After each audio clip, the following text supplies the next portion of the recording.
செங்கல்பட்டு மாவட்டம் கிளாம்பாக்கத்தில் புதிய பேருந்து முனையத்தை திறந்து வைத்தார் முதலமைச்சர் மு க ஸ்டாலின்.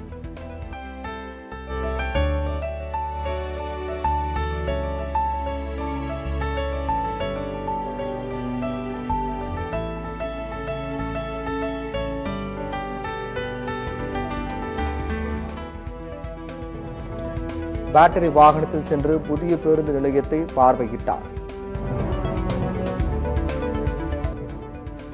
சென்னை கிளாம்பாக்கம் பேருந்து நிலையத்தில் இருந்து எஸ்இடிசி பேருந்துகள் இயங்க தொடங்கின. பச்சை கொடியை அசைத்து பேருந்து சேவையை தொடங்கி வைத்தார் முதலமைச்சர் மு க ஸ்டாலின்.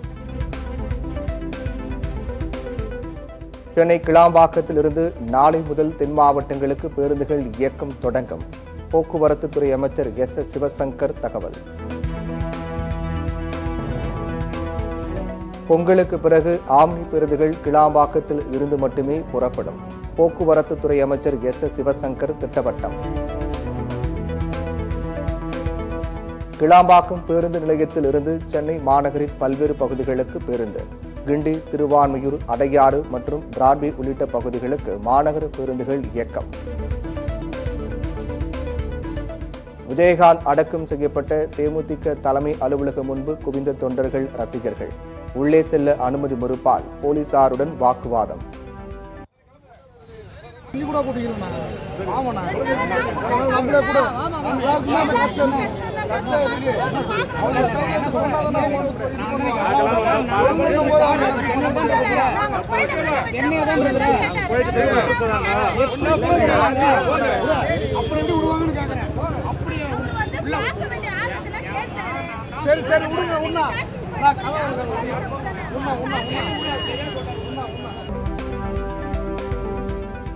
தூத்துக்குடி, நெல்லை மாவட்டங்களில் மழை வெள்ளத்தால் பாதிக்கப்பட்ட மக்களுக்கு நலத்திட்ட உதவிகள் வழங்கும் நிகழ்ச்சி.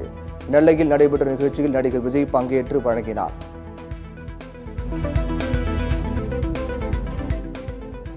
நடிகர் விஜய் பங்கேற்ற நிவாரண உதவி நிகழ்ச்சியில் கூட்ட நெரிசல் ஏற்பட்டதால் பரபரப்பு. விஜயை போட்டோ எடுக்க முண்டியடித்த போது ஏற்பட்ட கூட்ட நெரிசலில் சிக்கி 6 பேர் காயம். பாதிக்கப்பட்ட மக்களுக்கு யார் உதவி செய்தாலும் வரவேற்போம். விஜய் நலத்திட்ட உதவி வழங்குவது குறித்து கேள்விக்கு கனிமொழி எம்பி பதில். தூத்துக்குடியில் நடைபெற்ற நிவாரண உதவி நிகழ்ச்சியில் நடிகரும் இயக்குநருமான டி ராஜேந்தரும் மயங்கியதால் பரபரப்பு. அருகில் இருந்தவர்கள் முகத்தில் தண்ணீர் தெளித்து ஆசுவாசப்படுத்தி முதலுதவி அளித்தனர்.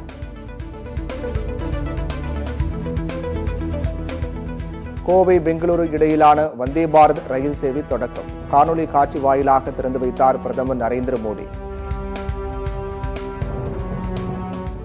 ஸ்ரீஹரிகோட்டாவிலிருந்து நாளை மறுநாள் PSLV-C 58 ராக்கெட் ஏவப்படுவதன் எதிரொலி. பழவேற்காடு மீனவர்கள் நாளை மாலை முதல் நாளை மறுநாள் வரை கடலுக்கு செல்ல மீன்வளத்துறை தடை.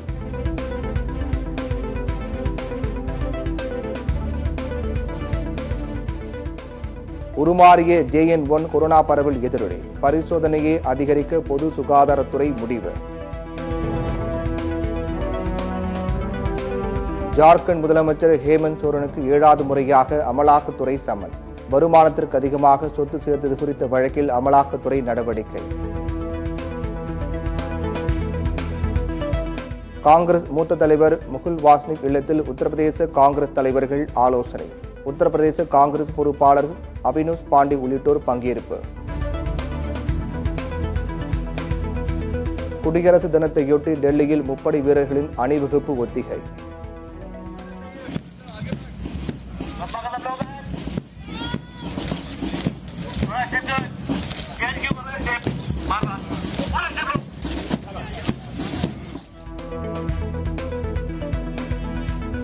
ATM இயந்திரம் மூலம் தங்கம், வெள்ளி நாணயங்களை வாங்கும் வசதி ஹைதராபாத்தில் அறிமுகம். டெபிட் மற்றும் கிரெடிட் கார்டு மூலம் பெற ஏற்பாடு.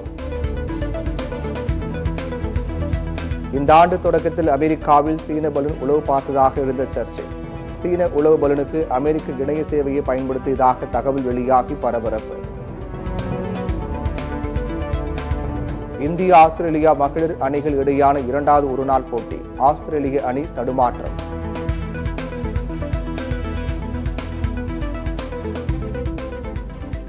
கனடாவில் வசிக்கும் லக்பீர் சிங் லண்டாவை பயங்கரவாதியாக அறிவித்தது இந்திய அரசாங்கம்.